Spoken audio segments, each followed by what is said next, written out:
¿verdad? Y la médula espinal, las meninges. Eh, Esa actividad titulada meningitis tiene como enfoque el abordaje neurológico y también la parte diagnóstica.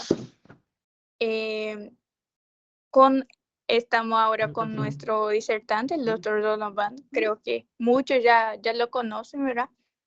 Pero a los nuevos es el médico neurólogo, es un profesional excelente y siempre está ahí ayudando a la liga en lo que sea. Así que muchas gracias a todos y vamos a comenzar ahora a las 14 horas en punto.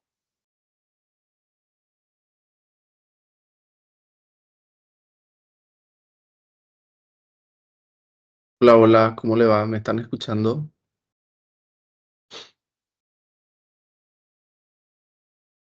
Sí, doctor. Ok, muchas gracias, Simona, la presidenta de la Liga de Neurología y por la invitación. Eh, entonces voy a compartir mi pantalla. Cualquier cosa pueden escribir en el chat y me transmiten y puedo responder en el momento o como prefieran al final de la presentación. Buenas tardes, estou invadindo aqui a classe, o celular de um aluno. Carlinhos, Tarde, meu amigo. vamos a poner como director de IPS de Salto, me dijeron. Não estão prestando atenção em minha classe para mirar tu classe, meu irmão. Y existen niveles, Doctor, ¿sabes? vamos a llegar tarde en tu clase. Essa charla contigo. Todo presente. Gracias, maestro. Muchas Un gusto gracias. ver. Igualmente, igualmente.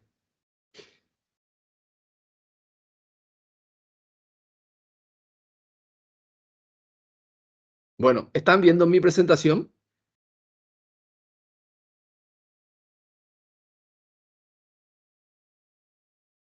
Muchísimas gracias. Bueno, vamos a hablar sobre la meningitis. Ahí la presidenta ya dio un poco de la introducción, que es muy importante entender eso. Entonces, esta presentación de meningitis está orientada para alumnos desde el primer año hasta el quinto año de medicina e incluso internado, ¿verdad? Porque tiene una etapa de la parte de anatomía, la parte de lo que sería la definición del concepto de la patología, lo que sería el diagnóstico, ¿verdad? Y por último el tema de tratamiento. Presten un poco de atención en sus micrófonos y silencien porque si no algunos compañeros no van a escuchar y se pueden perder algunas cositas. Bueno, entonces, como le había dicho, la meningitis es la inflamación de la meninge, así como dijo la compañera. Hay que tener en cuenta qué es la meninge. La meninge es la envoltura o el sistema de protección del sistema nervioso central. Al hablar del sistema nervioso central estamos hablando del cerebro, del tronco cerebral, la médula espinal. Entonces es una envoltura, así como en el pulmón hay la pleura, en el corazón el pericardio. En el sistema nervioso tenemos las meninges. Entonces, acá podemos ver entonces dónde está el cerebro en la bóveda craneana y después ya está rodeada por las meninges y después por el hueso. Entonces, desde afuera, o sea, desde adentro para afuera tenemos el cerebro, las meninges y el hueso. Si queremos profundizar más, tenemos entonces el cerebro, las tres capas de la meninge. Las meninges tienen tres capas. El hueso, el periósteo y lo que ya sería ya la parte de la piel del cuero cabelludo. Entonces, al tener en cuenta estas tres capas, nosotros tenemos la primera capa que es la pía madre. La pía madre es una capa que está adherida, está pegada al cerebro, bien pegada al cerebro. Es como si fuera que ustedes compran un sándwich y tiene un papel film, está pegado completamente al cerebro. Después tenemos una segunda capa, que es la aracnoides, que es esta segunda capa, que si vemos aquí, este sería la aracnoide y esta acá, la segunda capa. ¿Por qué se llama aracnoide? Porque los anatomistas, antes para facilitar la comprensión de las estructuras, comenzó a darle nombre de acuerdo a ciertas situaciones que ya se conocían. Entonces es como si fuera la tela de la araña. Por eso se llama aracnoides. Y justamente esta parte es muy importante para esta charla. Porque en la aracnoides nosotros tenemos vasos sanguíneos, ¿sí? Y en la aracnoide es la que se inflama, o sea, en el espacio subaracnoideo, creo que decir, debajo, entre la pía madre y la aracnoides, hay un espacio virtual, que es el espacio subaracnoideo. Y acá ocurre la inflamación. Y a la inflamación de esta zona es lo que le llamamos meningitis. Después de la aracnoide tenemos la dura madre. La dura madre es la que está pegada al hueso y a la aracnoides. La aracnoide está pegando a la pía madre está pegada al cerebro y a la aracnoides. Entonces, muy importante saber, entonces, porque después van a haber ciertas patologías o enfermedad que justamente se origina también en el espacio subaracnoideo. Entonces, aparte de ser una inflamación de las meninges, la meningitis es una enfermedad infecciosa de una alta urgencia médica, cuadro infeccioso urgente. ¿Por qué? Porque afecta a un órgano crítico como el cerebro, ¿sí? Uno sabe que el cerebro no es como otros órganos que se regenera rápidamente. Hoy en día se sabe que puede regenerar, pero la regeneración es muy lenta y no es suficiente para poder, cuando hay una lesión muy grande, y entonces se lesiona muy rápido. Y esa lesión llega a ser irreversible. Y eso entonces, ¿qué me dice? Que cuando una persona tiene una meningitis o sospechamos que una persona tiene meningitis, es necesario iniciar un tratamiento de forma inmediata. No tenemos que tardar. Cuando ya pensamos que una meningitis, ya se tiene que activar el protocolo y el paciente ya tiene que recibir el tratamiento lo más rápido posible. Hoy en día, todas las enfermedades que son urgentes se estipula que se tiene que tratar, hasta máximo se tiene que tardar para iniciar el tratamiento a la 1 hora que ingresó en la urgencia. Anteriormente yo me acuerdo que decían hasta 2 horas, pero hoy en día se estipula que es hasta 1 hora. ¿Qué quiere decir? Tienes 1 hora desde que el paciente entró para vos hacerle el diagnóstico e iniciarle el tratamiento. Entonces vamos a empezar en este caminar de conocer un poco la meningitis y qué hacer también. Entonces, prácticamente vamos a hablar de unos cuantos tipos de meningitis de acuerdo a sus causas.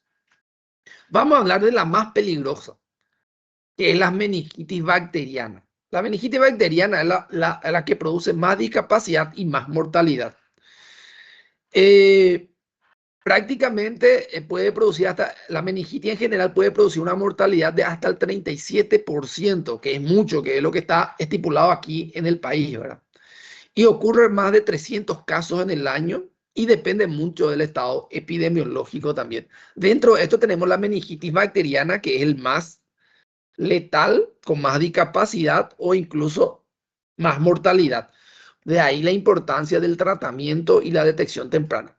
Es una infección de la leptomeninge, como le estuve mostrando, a nivel del espacio subaracnoideo causado por una bacteria. Entonces, la meningitis es una inflamación de la meninge. Cuando esa inflamación se produce por la bacteria, hablamos de meningitis bacteriana. La causa de la meningitis bacteriana.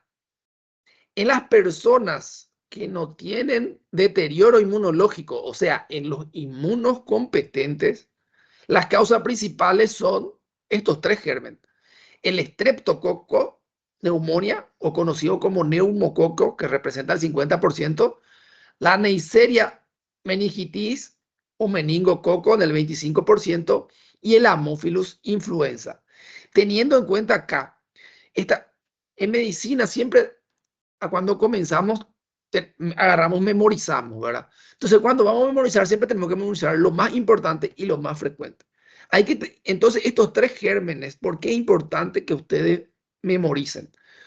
Porque estos gérmenes son los mismos que producen la sinusitis aguda en niños y también en adultos. La misma es la que produce la neumonía típica. Y entonces van a ver mucho de esta enfermedad, que quiere decir que es algo que se puede prevenir y se puede curar. ¿Cómo prevenimos la infección bacteriana? Con la vacunación.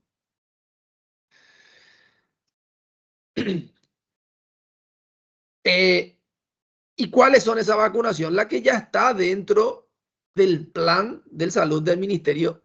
O sea, la vacunación es gratuita. Es obligatorio para las criaturas. Y está dentro del hexavalente que se da a los 2 meses, a los 4 meses, se da a los 6 meses y se da a los 18 meses. Eso es para la Neisseria meningitis o el meningococo. Eso es para la Haemophilus influenza. Ahora, para el meningococo se da una vacuna específicamente del meningococo que también se da a los 2 meses, a los 4 meses y a los 1 año. Esto pueden corroborar bien en el esquema de salud cuando den pediatría, lo que ya están dando pediatría, van a ver entonces eso es como se da en Paraguay. En Brasil tendrá su propio esquema, tienen que averiguar un poco para ver si es igual o similar, pero eso es lo que se da. Y esa forma se evita las formas graves de esta enfermedad. ¿Y cuál es una de las formas graves de esta enfermedad?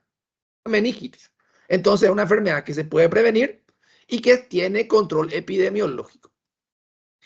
¿Qué factores predisponen a que una persona tenga meningitis? O sea, cuando yo tengo que tener con más certeza que el paciente podría tener una meningitis, yo tengo que descartar con mayor facilidad aquella persona que tengan infecciones como neumonía, otitis y sinusitis. ¿Por qué? ¿Se acuerdan? Es el mismo germen que produce.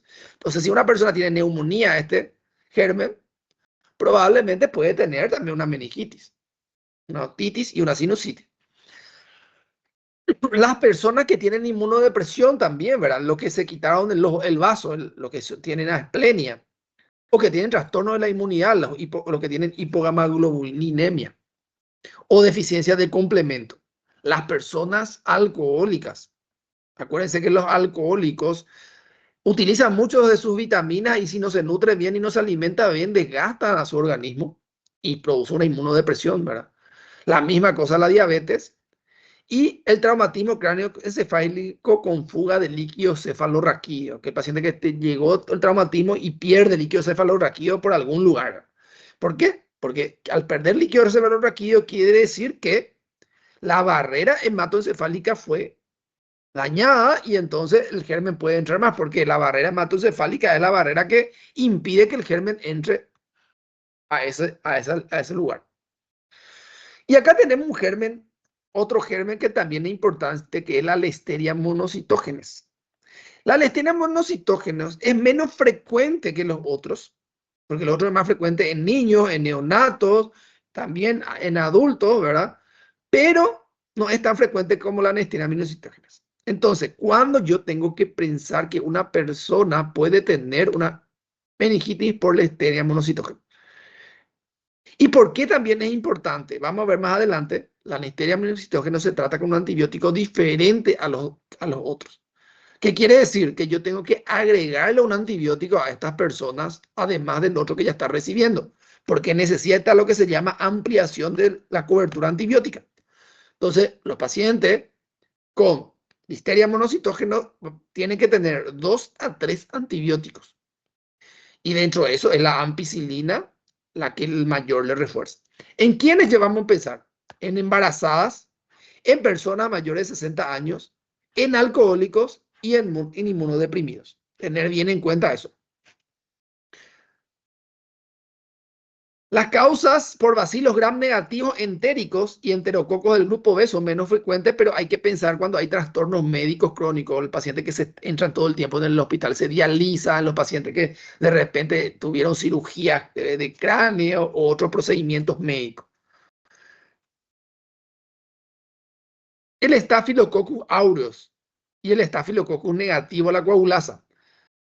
Normalmente esto después de procedimientos neuroquirúrgicos cruentos. Es lo que cuando el paciente recibió procedimientos neuroquirúrgicos o algo que favoreció mucho a que este germen, que ustedes saben, es un germen de la piel, ¿verdad? O si no saben, ahora para los que no saben, eso ya pueden ir anotando, ¿verdad? Entonces, hablamos de la meningitis bacteriana, que es la peor, la más grave, pero la más frecuente, menos grave en la gran mayoría de las veces, pero también puede tener el mismo resultado, la misma clínica, tenemos a la meningitis viral. La meningitis viral es una infección de la leptomeningia a nivel del espacio subaracnoideo, que en este caso es causado por la bacteria, por el virus, por viruses. Cuidado que hay gente que tiene su micrófono activado. Las causas más frecuentes de la meningitis viral son el herpes tipo 1 y el herpes tipo 2. También puede ser por varicela zoster. También puede ser por el VIH y asociado al VIH por el citomegalovirus. Después están los arbovirus, como el coxsackie, el hechovirus, el enterovirus y el humano 6871. Y desde el 2023 en Paraguay, en los arbovirus, especialmente el chikungunya. El chikungunya desde el 2023 hizo que haya más meningitis viral por culpa de que comenzó a aparecer este virus. Bueno, entonces hay que tener en cuenta también en pensar si estamos en Paraguay, en Brasil, entre Latinoamérica, o sea, nosotros todos, cuando tenemos meningitis viral, que puede ser también esa la causa. Ahora, es muy importante pensar en el herpes zóster y en la varicela zóster, porque esto se tratan con un antiviral específico que es la aciclovir.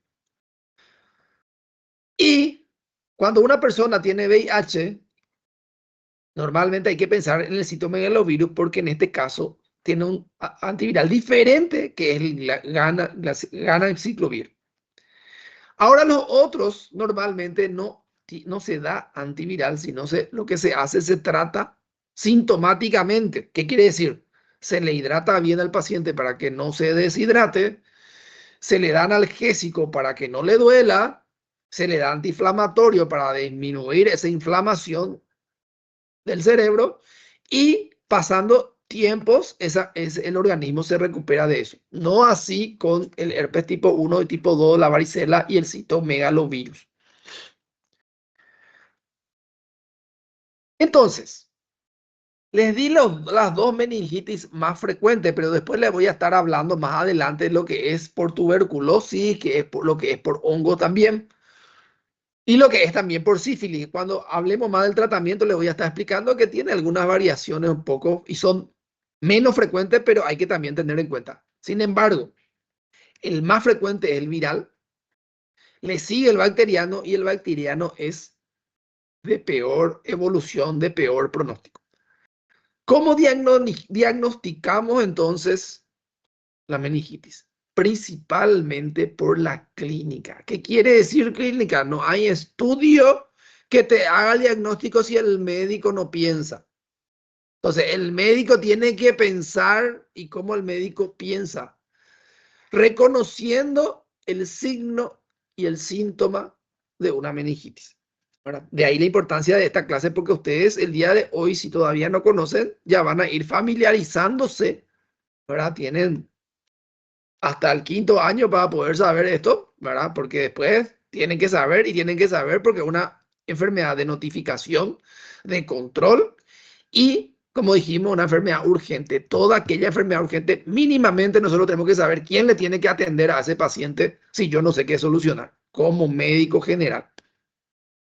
Entonces, la clínica Y si mi centro tiene tomografía, lo ideal es hacerle una tomografía antes de la punción lumbar.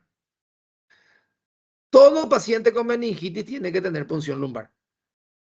Eso tienen que saber. Pero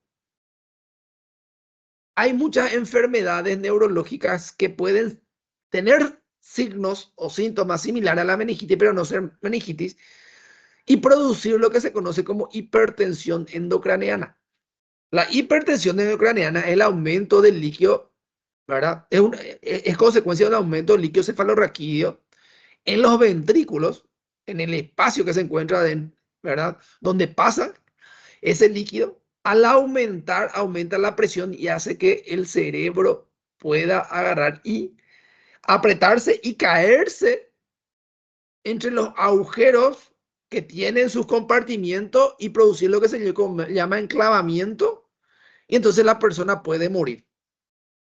¿Qué pasa si yo le hago una punción lumbar a una persona que tenga hipertensión endocraneana, que tenga un tumor cerebral o que tenga un sangrado, y que yo me confunda que tenga una meningitis? Al hacer la punción lumbar, yo le quito el líquido cefalorraquídeo y el cráneo va a caer y va a producirse lo que conocemos como enclavamiento, va a comprimir todas sus arterias y va a producir una isquemia y una muerte cerebral casi instantánea. Entonces, ¿quién le va a matar ahí? El médico que no atendió a la clase o que no estudió y que se fue y le hizo una punción lumbar a un paciente de riesgo. Entonces, lo ideal es hacerle una tomografía, descartar de que haya una masa, un sangrado o algo que pueda producir aumento de la hipertensión endocraneana para que me habilite a hacer la punción lumbar. Ahora, ¿qué pasa si no tengo una tomografía de cráneo? Entonces, me tengo que basar en la clínica. Le tengo que hacer un fondo de ojo. Si hay edema de papila, entonces tengo que derivarle a un centro donde primero le hagan una tomografía. Si no hay edema de papila, entonces me habilita eso a hacerle una punción lumbar. Entonces, presten mucho cuidado con eso y comiencen a hacer fondo de ojo desde que comiencen a hacer semiología. Tienen la obligación de ustedes saber hacer fondo de ojo desde que hacen semiología y desde que rotan por oftalmo. Tienes 2 oportunidades para saber hacer fondo de ojo. Otra cosa, hay que hacerle también hemocultivo. O sea, hay que cultivar para pedir bacterias para ver si qué bacteria es, porque a veces cuando se le pide punción lumbar al paciente y se lleva a cultivo del líquido cefalorraquídeo, no hay el germen del líquido cefalorraquídeo, pero sí encontramos en la sangre. Entonces, eso es un apoyo para mi diagnóstico de qué germen o qué cosa es lo que está pasando ahí. Eso van a ver más adelante por qué es importante así. Ahora, resonancia encefálica siempre tiene que pedir que tenga contraste. Cuando es infección del sistema nervioso, siempre hay que pedir con contraste cuando pedimos resonancia. ¿Cuándo pedimos resonancia?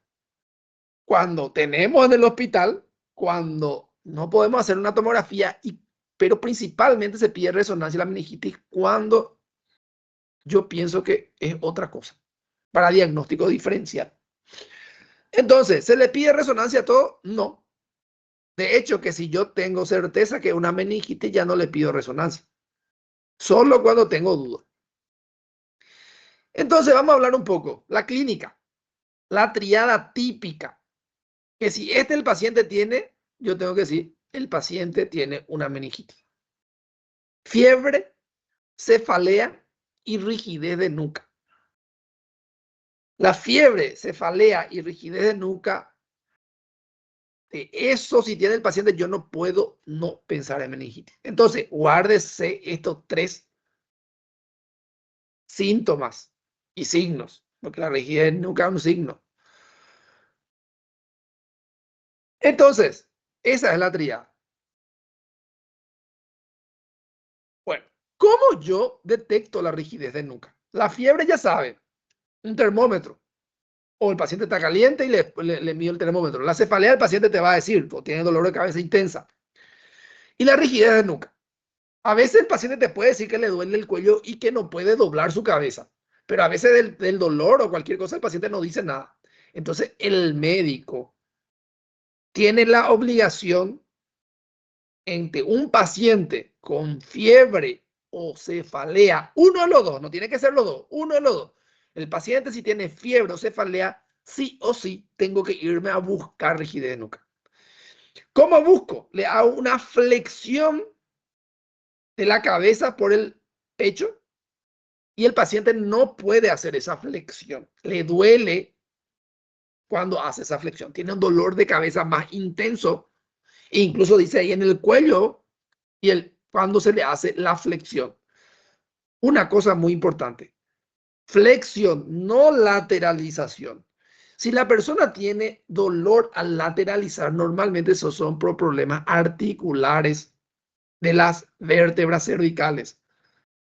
No es un signo meningio, dolor al lateralizar, que suele ser muy frecuente en personas muy adultas.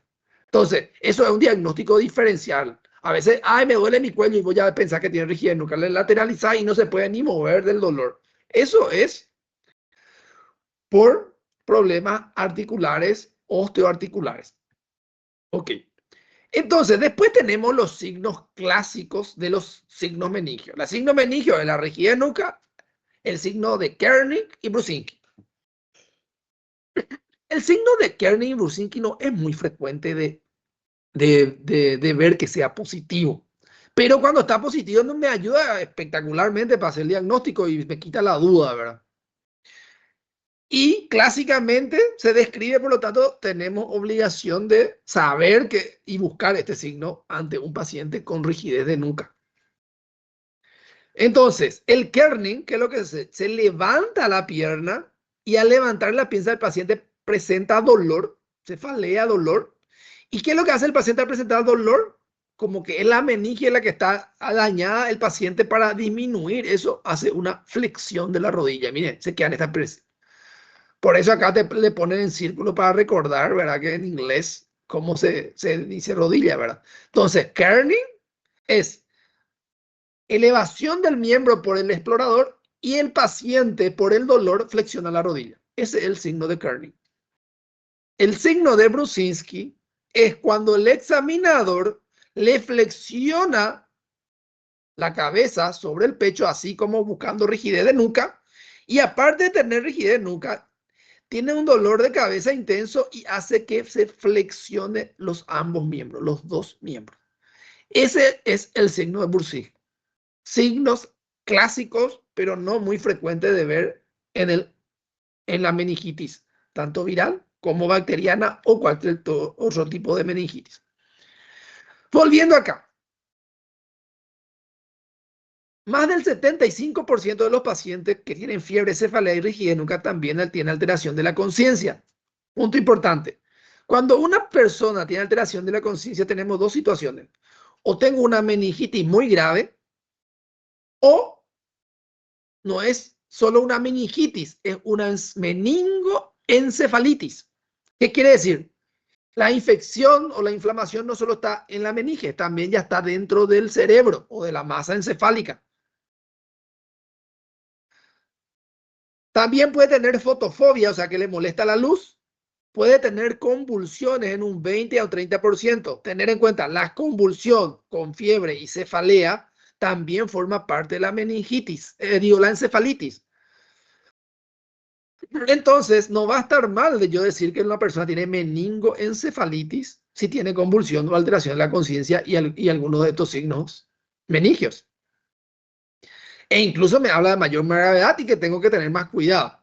Ahora, puede tener otros síntomas que normalmente se atribuye a la fiebre, malestar, dolores musculares, o sea, mialgias, anorexia, o sea, no tiene hambre, náuseas, vómito.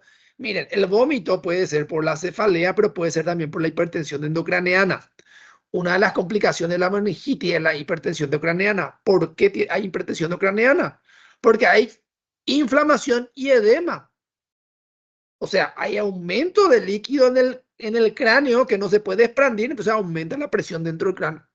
Y la hipertensión endocraneana que lleva a una herniación y a una muerte. Por eso tenemos miedo Entonces hay que tener mucho en cuenta eso. La náusea y vómito puede ser por la cefalea, pero también puede ser por un signo de hipertensión intracraneana.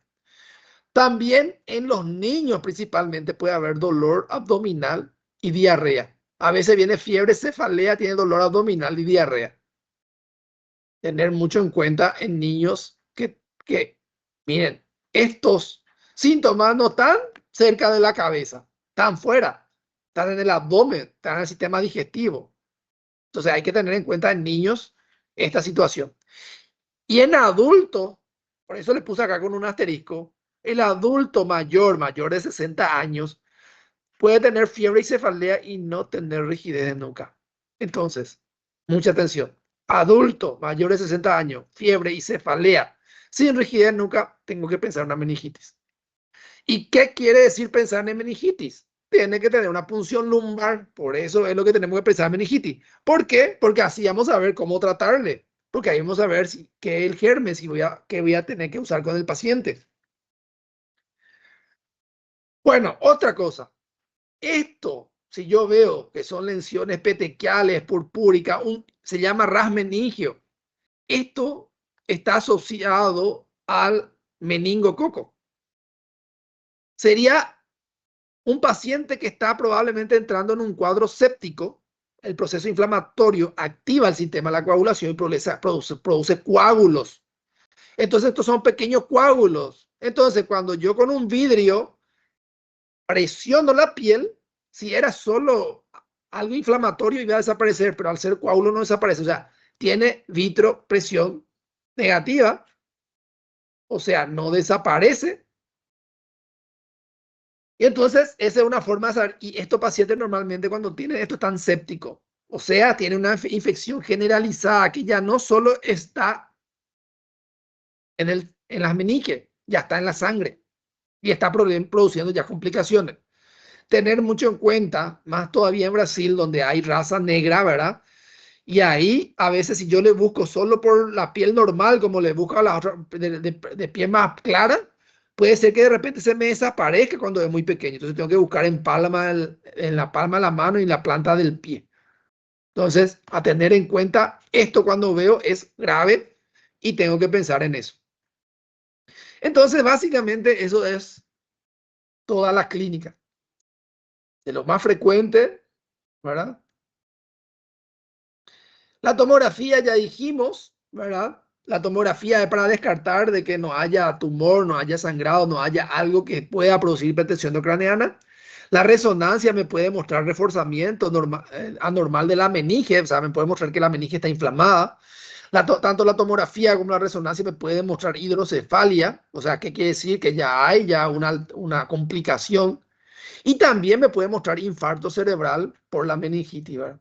Y otros diagnósticos me pueden mostrar otros diagnósticos diferenciales. Entonces entramos. Hola. Hola, ¿alguien quiere preguntar algo? Hola, hola. Creo que no.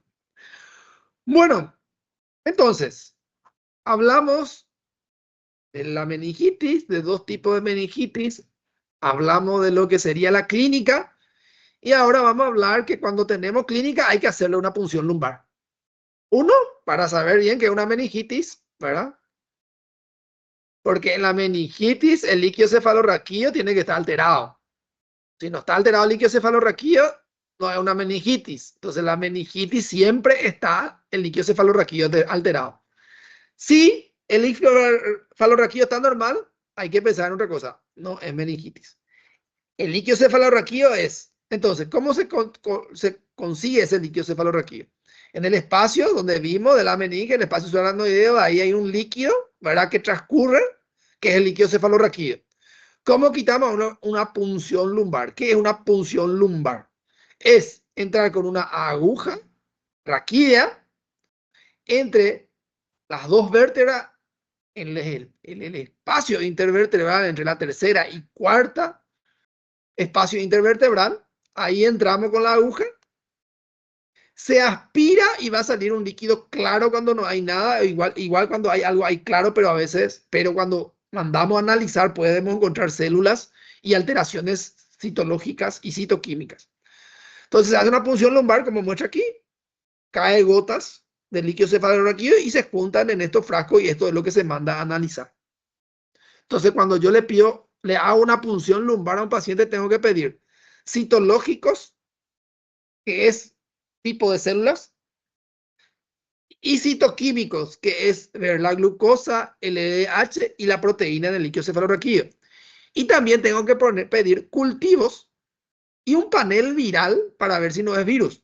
Y también con el cultivo tengo que pedir tinta china para ver si no es hongo. Y en caso de sospecha de tuberculosis, se pide entonces GenExpert para la tuberculosis en el líquido cefalorraquídeo. Entonces, ¿cómo es el líquido cefalorraquídeo bacteriano? De aquellos gérmenes que habíamos hablado, de Streptococcus pneumoniae, Neisseria meningitis, hemofiloinfluenza, estreptococos, ¿verdad? Normalmente suelen ser claros, no suelen ser oscuros. Normalmente suelen ser oscuros, perdón, suelen ser turbios, no suelen ser claros. ¿Por qué? Por la presencia de la bacteria. Y la presión está aumentada. La presión, el paciente tiene 18 centímetros de agua de presión mayor. Entonces eso me da, normalmente la presión del líquido cefalorraquídeo es hasta 15 centímetros de agua. En esta situación tiene más de 18. Aparte de eso, hay leucocitos en el líquido cefalorraquídeo. Una cosa muy importante, no tiene que haber ningún leucocito en el líquido cefalorraquídeo. La presencia de más de 5 leucocitos en el líquido cefalorraquídeo me habla de que algo está pasando en el sistema nervioso central. Una inflamación o por otra causa o una inflamación.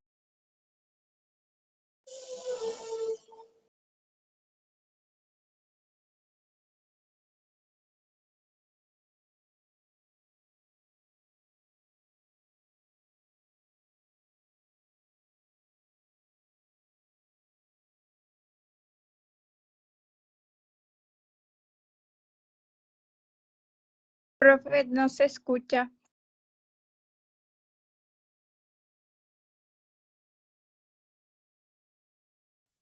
O microfone foi silenciado. Ok. Ahora sí, ¿Hasta dónde escucharon?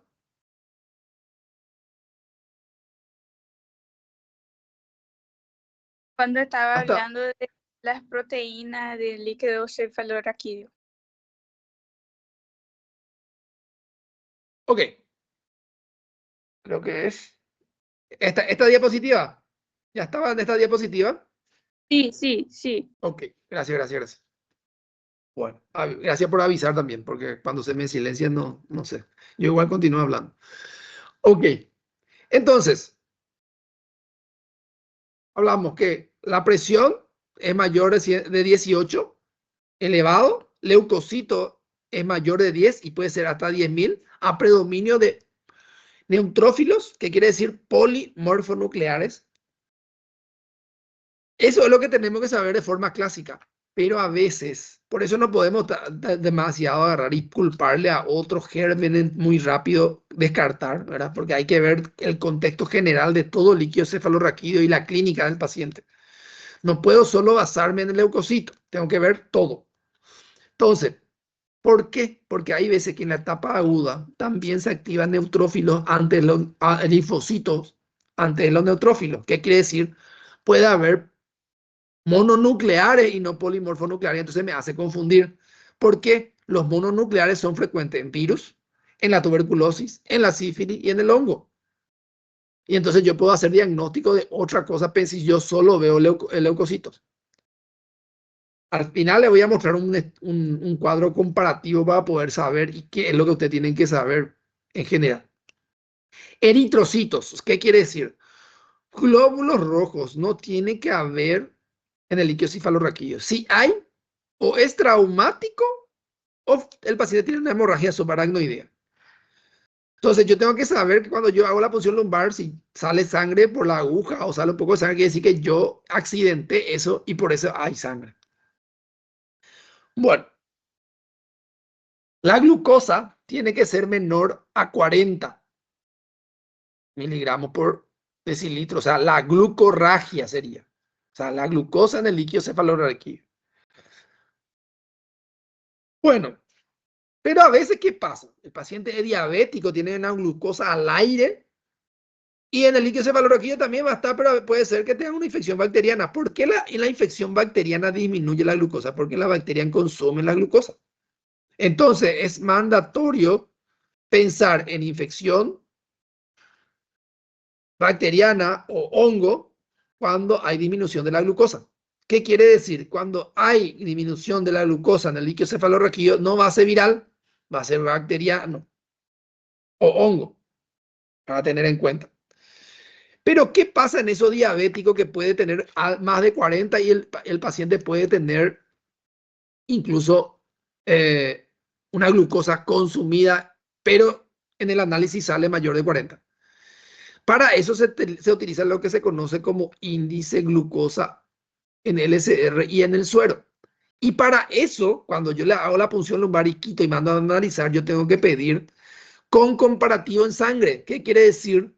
Tienen que hacerle un análisis de sangre en el mismo momento que yo terminé mi punción lumbar para medir cuánto está la glucosa y la proteína en el líquido cefalorraquídeo. ¿Y qué yo hago? Este valor que me da, por ejemplo, me da 50. Yo tengo que dividir por el valor que me da en la sangre, por ejemplo, 300.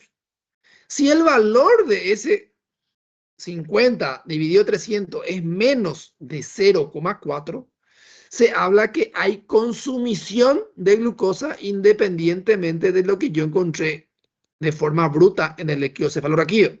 ¿Qué quiere decir? Hay consumición del LSR, entonces probablemente el paciente tenga una meningitis bacteriana. Por eso es muy importante pedir el comparativo en sangre. No puedo solo pedir el líquido cefalorraquídeo, también tengo que pedir en sangre. La proteína va a estar aumentada porque es un proceso inflamatorio mayor a 45. Entonces, glucosa baja, proteína alta. Las proteínas están altas en todo proceso inflamatorio del sistema nervioso central. ¿Qué quiere decir? La proteína elevada solo me va a decir hay inflamación. No me puede decir si es hongo, si es bacteriano, si es fungo, nada. Solo me va a decir que hay una inflamación del sistema nervioso. Eso sí me dice. La tinción Gram para ver los Gram positivo, Gram negativo, para ver el tipo de bacteria. Esto, cuando se hace la tinción, se sabe de inmediato. Entonces, cuando yo llevo un líquido cefalorraquídeo, yo tengo que conocerle a la persona que analiza y tengo que tener contacto con ella.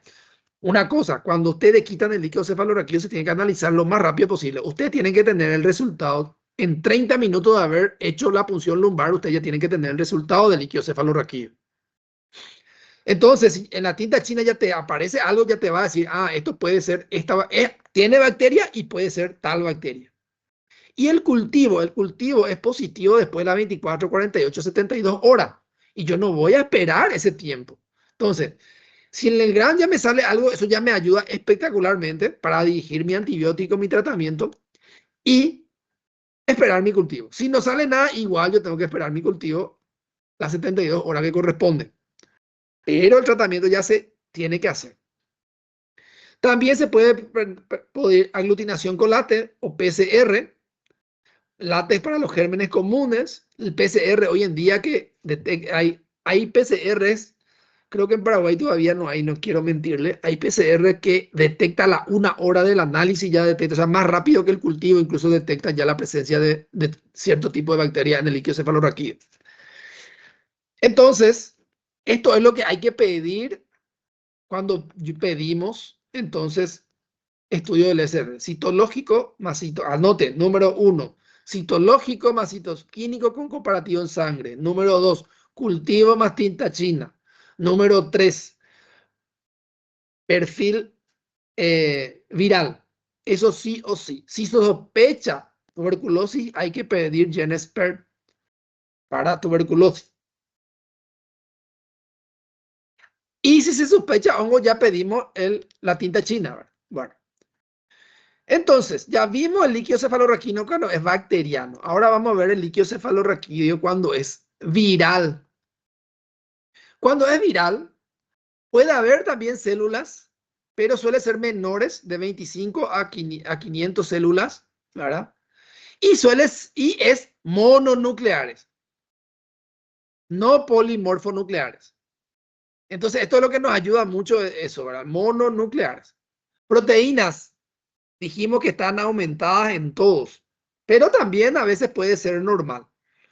¿Por qué la bacteria suele ser, siempre hablamos de que está muy aumentada? Porque es un proceso inflamatorio más grave. En la viral a veces puede incluso ser normal, pero tiene tendencia siempre a estar aumentada. Y la glucosa va a estar normal. ¿Qué quiere decir? Va a estar mayor de 40. La presión puede estar normal o aumentada.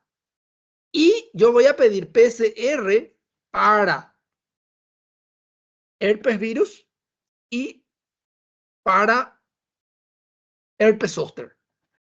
Si viene positivo, ese es el diagnóstico, ya está. No necesito más, ya me hace el diagnóstico, ya sé qué es.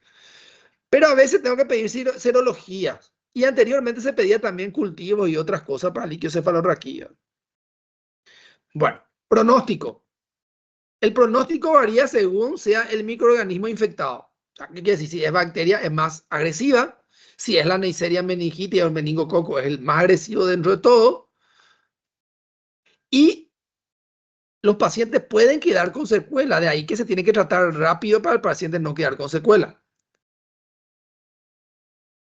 ¿Cuáles son las secuelas? Disminución de la función mental. O sea, el paciente puede quedar con el trastorno de la parte cognitiva, con alteración de la memoria.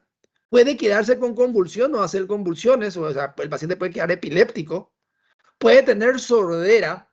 ¿Por qué? Porque la meningitis produce inflamación, edema, también de los pares craneales, alteraciones de la marcha.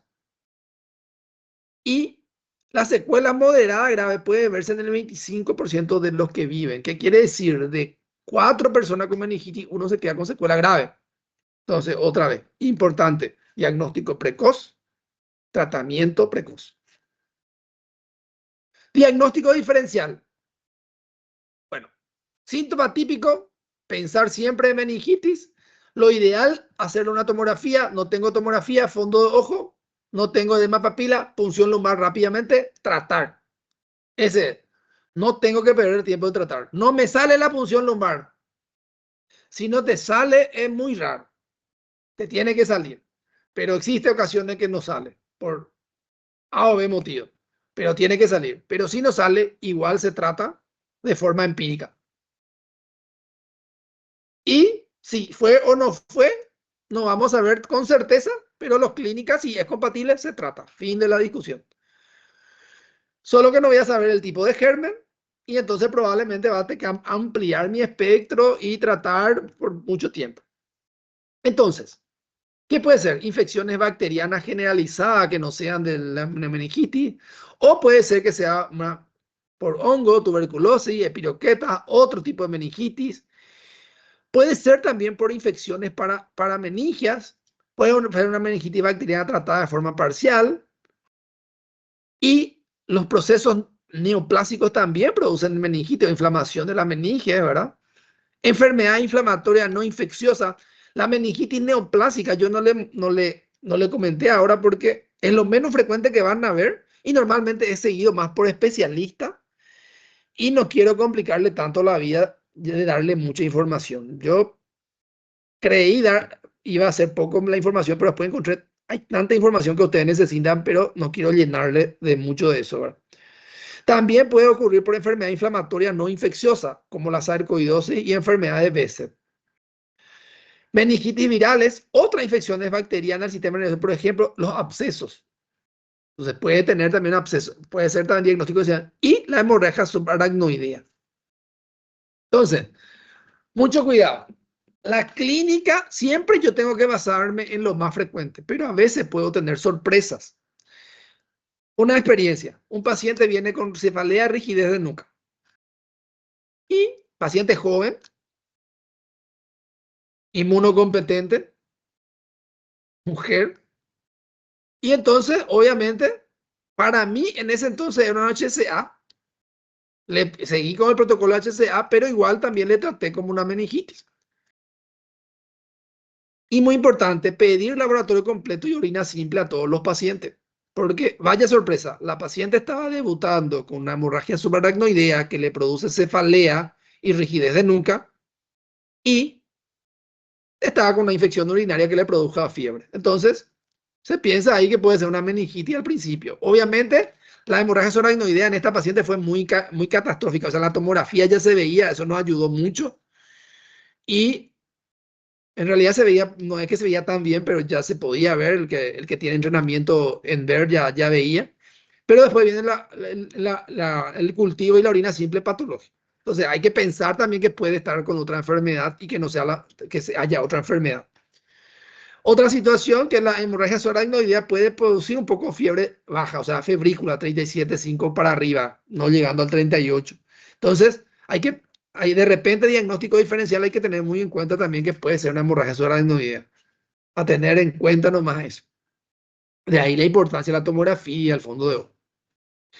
Y esto es lo que yo le estaba diciendo a ustedes de qué tipo de meningitis. Viral, bacteriana, tuberculosis, sífilis y hongo. Acuérdense, la tuberculosis es una bacteria también, pero tiene una característica específica diferente, por eso siempre se habla aparte. Y la sífilis también, pero también está su forma y su característica diferente. Por lo tanto, cuando hablamos de meningitis bacteriana, nosotros estamos hablando de las otras bacterias que no es tuberculosis ni sífilis. Y para la meningitis tuberculosa, hablamos de meningitis tuberculosa y meningitis sifilítica. Para la sífilis. Entonces, voy a hacer un pantallazo general para poder que ustedes puedan entender. Y después les voy a dar algunas especificaciones de las otros tipos de meningitis. No quería llenar de diapositivas porque podía hacer mucho más. Pero creo que con este cuadro ya les puedo ir dando ciertas informaciones. Miren acá. Siempre memorícense lo que tenés más, lo que más podés asociar. Entonces, todas las meningitis producen aumento de la proteína en el SR. Todas las meningitis tienen leucocitos en el LSR. Pero una de las meningitis, que es la bacteriana, es a expensas de polimorfonucleares. ¿Qué quiere decir? Si yo tengo mononuclear en el SR, ahí yo ya descarto esto y es viral, tuberculosis, sífilis o hongo. Ahora, dijimos que todos tienen proteína elevada, pero la bacteriana y la tuberculosis suelen tener muy elevada. Más del límite de la normalidad de elevado. Entonces, esto me tiene que agarrar ya. Está muy alta su proteína. Ah, puede ser bacteriana o tuberculosis. Ahora, todas las infecciones que no sea viral tienen glucosa consumida, o sea, glucorraquia, glucosa en el SR disminuida, menor de 40. Todas. Y está muy disminuida. Cuando está muy bajo, hay que pensar en bacteria y hongo. Por ejemplo, aquella glucosa de 3, 10, 15 y eso hay que pensar en eso. Y la viral, siempre la glucosa tiene que estar normal. No puede estar disminuida. Entonces, glucosa disminuida, bacteria, tuberculosis, sífilis, hongo. Glucosa normal, viral. O causa menos frecuente. Ahora, el aspecto. Todos, la viral, la sifilítica y el hongo, el líquido cefalorraquídeo es claro. Cuando el líquido cefalorraquídeo es turbio, puede ser bacteriana o tuberculosa.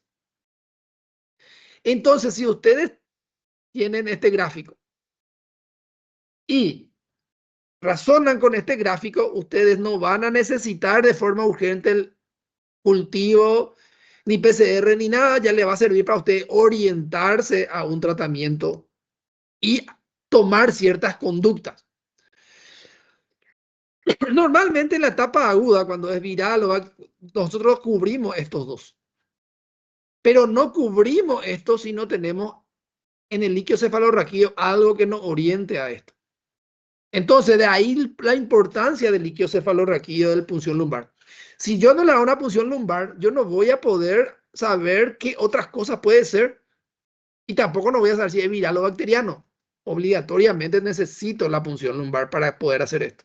Si no, mi diagnóstico va a estar mal y el pronóstico no va a ser bueno.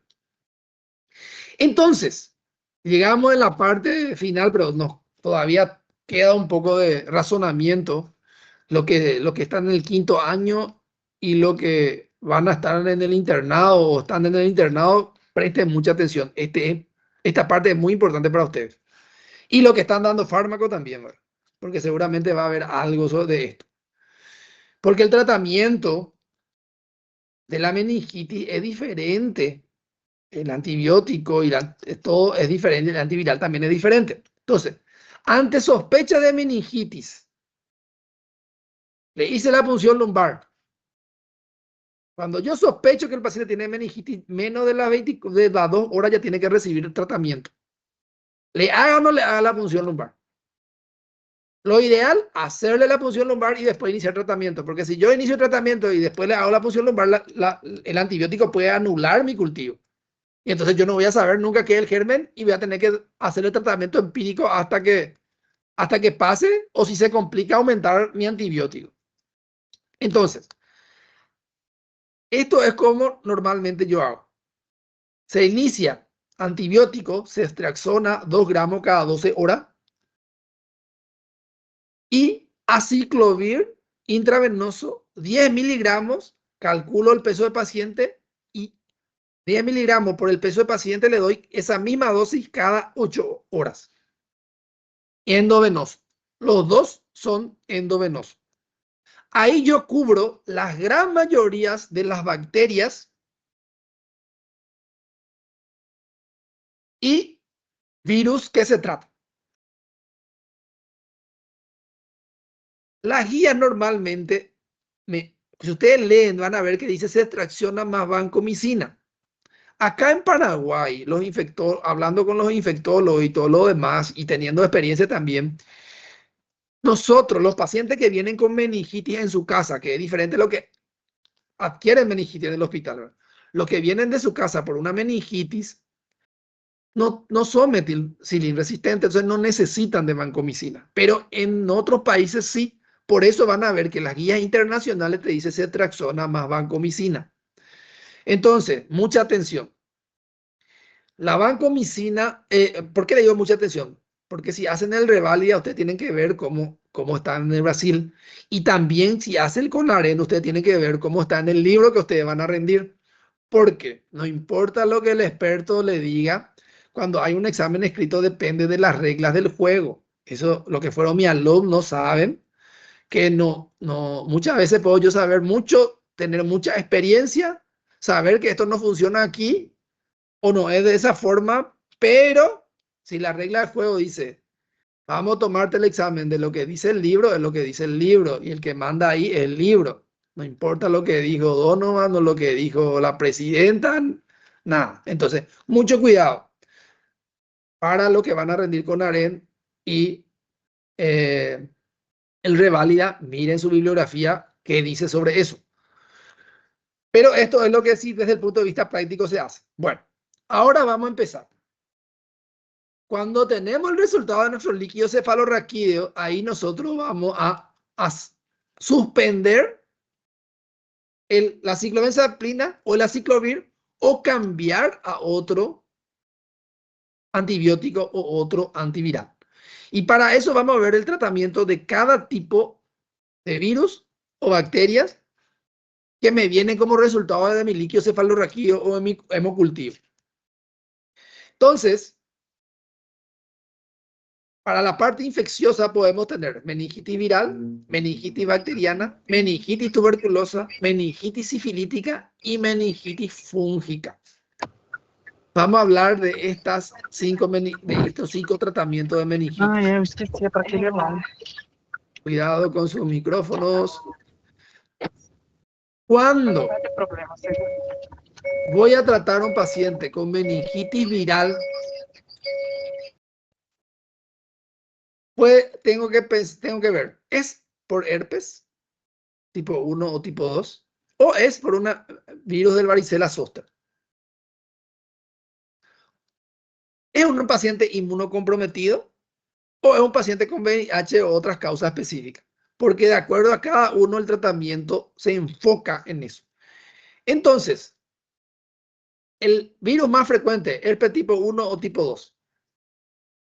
Cuando se sospecha o se confirma, ¿verdad? Como el tratamiento es como estábamos al principio. Aciclovir endovenoso, 10 miligramos kilo peso cada 8 horas. La duración del tratamiento es de 10 a 14 días. Y muy importante, puede producir alteración renal. Entonces, a estos pacientes yo le tengo que pedir urea y creatinina cada 24 horas. Porque si me altera, yo tengo que ajustar a su perfil renal.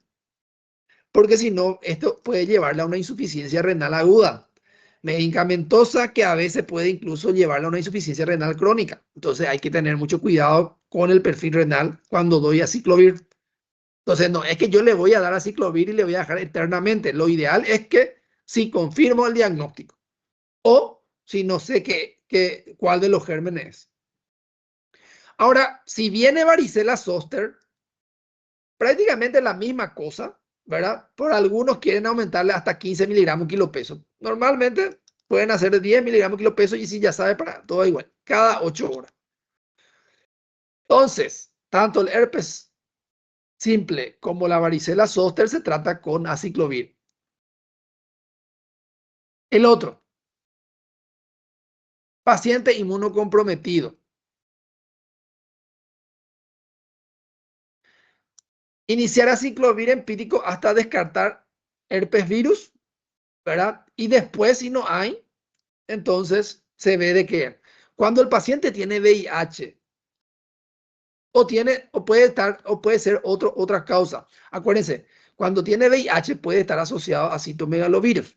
Cuando la meningitis es por VIH solo, no hay ningún germen, igual yo le voy a tratar, aunque no encuentre, se le va a tratar con aciclovir hasta descartar. Y si no hay ningún germen, ¿qué es lo que se hace? Se mejora su tratamiento de base y con eso mejora su inmunidad. Vamos a ver más adelante eso. Pero normalmente lo que tienen VIH, yo tengo que buscar citomegalovirus en el líquido cefalorraquídeo. ¿Por qué? Porque en los pacientes con VIH que tienen meningitis a citomegalovirus, el tratamiento es ganciclovir. No es aciclovir, es ganciclovir. Y la dosis es 5 miligramos kilo peso. Miren, la mitad de lo que sería la aciclovir, pero no cada 8, es cada 12 horas. Y la duración acá es muy importante. Es más de 14 días, es de 14 a 21 días, a diferencia del otro que era de 10 a 14 días. Y también tiene metabolismo renal, o sea, tiene que hacerse ajuste renal también. Ahora, meningitis bacteriana, la más grave. Acá está cómo están, así mismo como están en las guías. Menores de 60 años, ceftriaxona 2 gramos cada 12 horas, más vancomicina 1 gramo cada 12 horas. Como les dije, normalmente yo le agrego ceftriaxona 2 gramos cada 12 horas y no le agrego vancomicina porque en el país no hay antecedentes de metilcinil resistente. El que viene de la casa. Ahora, a los que tienen más de 60 años, aparte de la ceftriaxona, vancomicina, se le agrega ampicilina, 2 gramos cada 4 horas. ¿Por qué?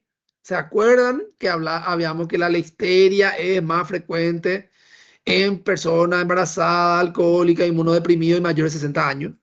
Entonces, para cubrir la histeria meningitis. Para eso. Y una cosa muy importante que se debate mucho es dexametasona precoz. ¿Le hago corticoide a un paciente con meningitis, sí o no? Eso es lo que siempre te digo.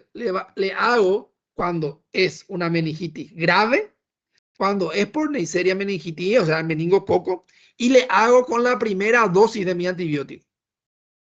En el primer instante, ¿verdad?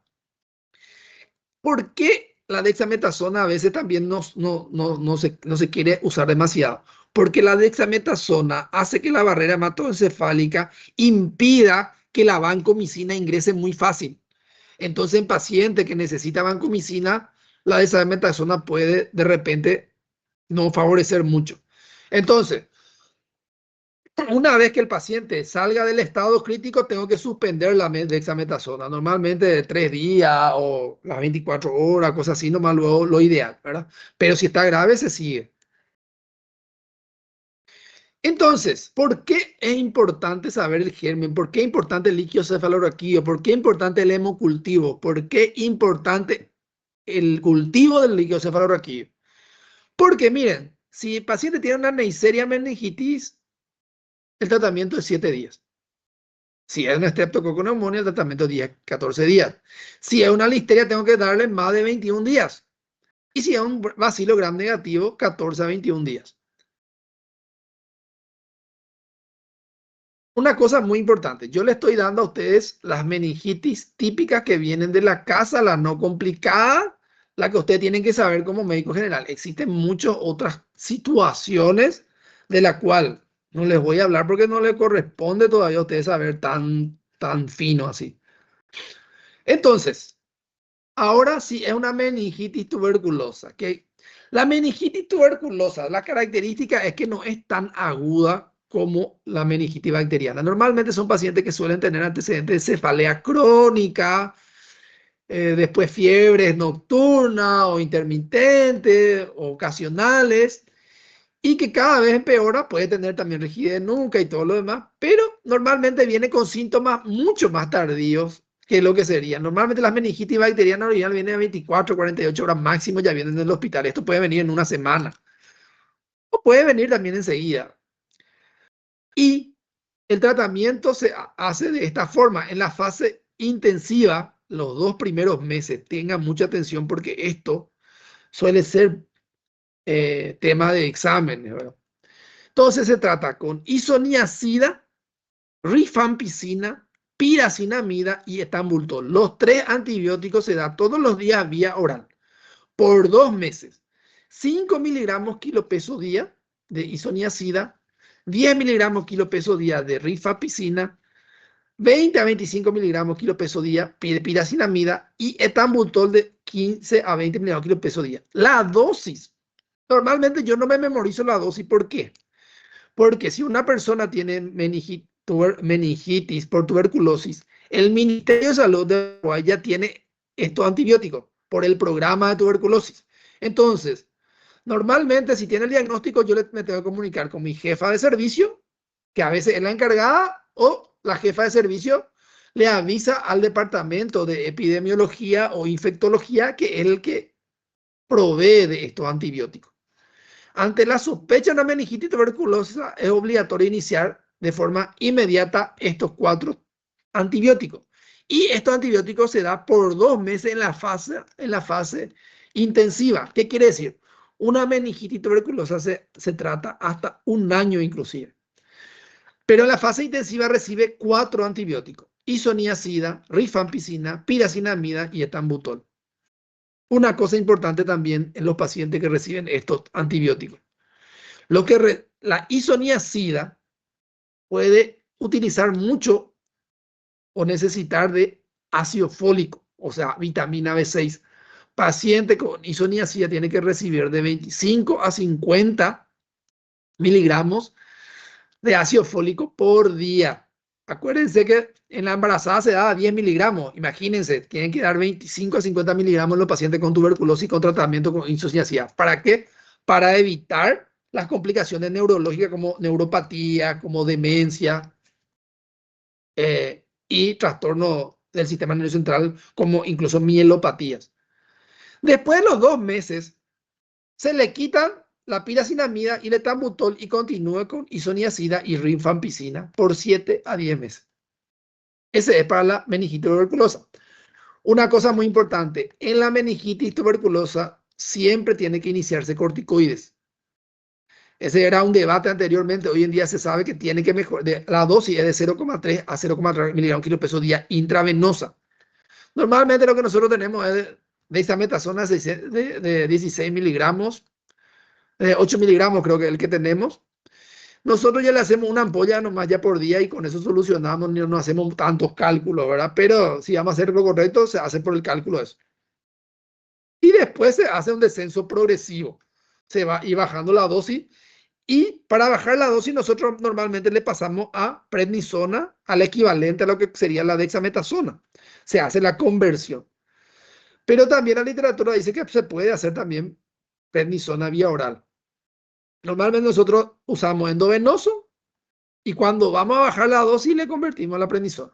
¿Por qué corticoides en tuberculosis? Se vio que disminuye la mortalidad, disminuye la secuela neurológica y disminuye la inflamación meningia. Y por último, la meningitis fúngica. La causa más frecuente de meningitis fúngica es el Cryptococcus neoformans. Y esto especialmente en pacientes que tienen VIH. Por eso es que cuando hacemos una punción lumbar le pedimos tinta china, que es lo que hace que aparezca el criptococo ahí. ¿Cómo se trata? En la fase de inducción, en las 2 primeras semanas, se hace anfotericina B endovenosa. 3 a 5 miligramos kilo peso día. 2 semanas, miren, 2 semanas. Y la meningitis fúngica es una meningitis muy grave. Y hacerle el tratamiento también es peligroso porque el paciente puede hacer trastornos renales, puede hacer hemólisis y puede hacer también hipopotasemia y la hipopotasemia severa. Entonces, en estos pacientes yo tengo que estar controlándole también cada día su perfil renal, su perfil, su potasio y su hemograma, porque tengo que ir ajustando de acuerdo a eso. Aparte de la anfotericina B, tiene que recibir flucitocina de 100 miligramos kilo peso vía oral. Este 100 miligramos tiene que ser dividido cada 6 horas por día durante esas 2 semanas. Cuando pasa esas 2 semanas, va a entrar en la fase de consolidación. Durante 8 semanas va a pasar a fluconazol o 400 a 800 miligramos vía oral. Y después, en la fase de mantenimiento o de supresión, si el paciente no tiene inmunodepresión y si el paciente mejoró clínicamente, ya no tiene nada clínica, no tiene VIH, la fase de mantenimiento no es necesario. Pero si el paciente tiene VIH, tiene que recibir fluconazol 200 miligramos día hasta que su CD4 sea mayor de 200 y la carga viral esté controlada por más de 3 meses. ¿Qué quiere decir? Entonces me está diciendo que el paciente está inmunológicamente bien como para poder defenderse de este hongo. De lo contrario, tiene que recibir y ajustar obviamente su tratamiento retroviral. Volviendo, este es el tratamiento empírico que se hace al paciente cuando no sé la causa, teniendo en cuenta que la guía me dice que le tengo que agregar vancomicina, que la guía, que si el paciente tiene mayores de 60, aparte de la vancomicina, tengo que agregarle ampicilina 2 gramos cada 4 horas. Y bueno, con eso termino la presentación. Me quedo ahí para las preguntas. Si hubo alguna pregunta antes no visto el chat, entonces si me pueden ayudar con eso. Muchas gracias.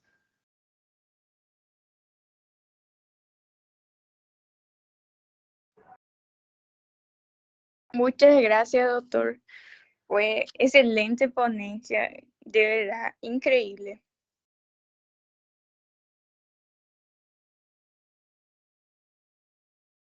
No sé si alguien tiene alguna pregunta, si puede enviar en el chat.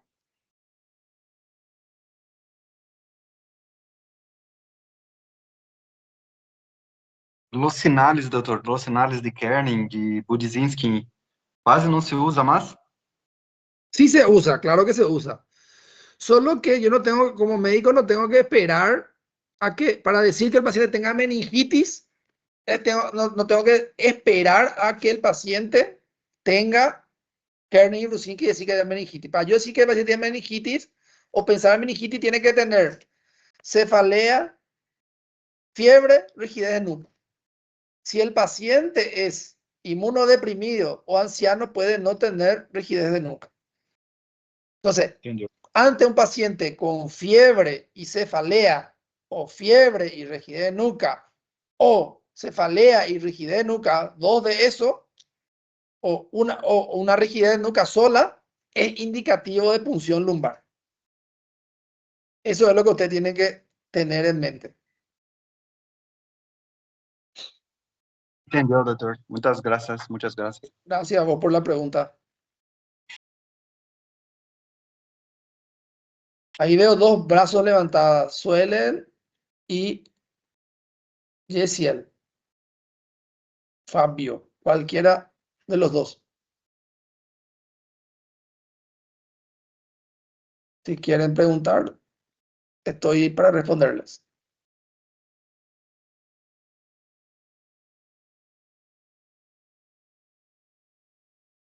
Bueno, creo que no hay más preguntas, ¿verdad?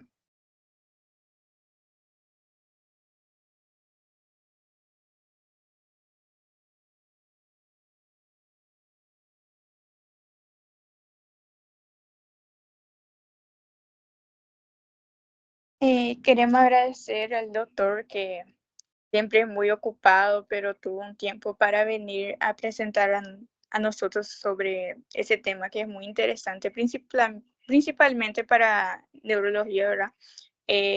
También hay esa parte de microbiología que es muy interesante saber y él supo explicar tan eficientemente que es increíble. Muchas gracias, doctor. Gracias, De verdad agradecemos gracias por la por la invitación. Y que sigan así, ¿verdad? Visto que tuvieron buena participación, eso no se consigue, esos números no se consiguen así fácilmente. Entonces quiere decir que tiene credibilidad lo que ustedes están haciendo para sus compañeros. Entonces sigan así, mejorando cada vez más. Y a las órdenes para lo que necesiten. Muchas gracias, doctor. De verdad, te lo agradezco. Ok, hasta luego. Ahora voy a enviar el formulario de asistencia. Así que vamos a dejar hasta las 3:40 disponible para que todos tengan su asistencia, ¿verdad? Y a los que, no sé, no pudieron quedarse hasta el final, vamos a ver la lista de la plataforma porque hay como ver cuánto tiempo se quedaron en la actividad. Muchas gracias.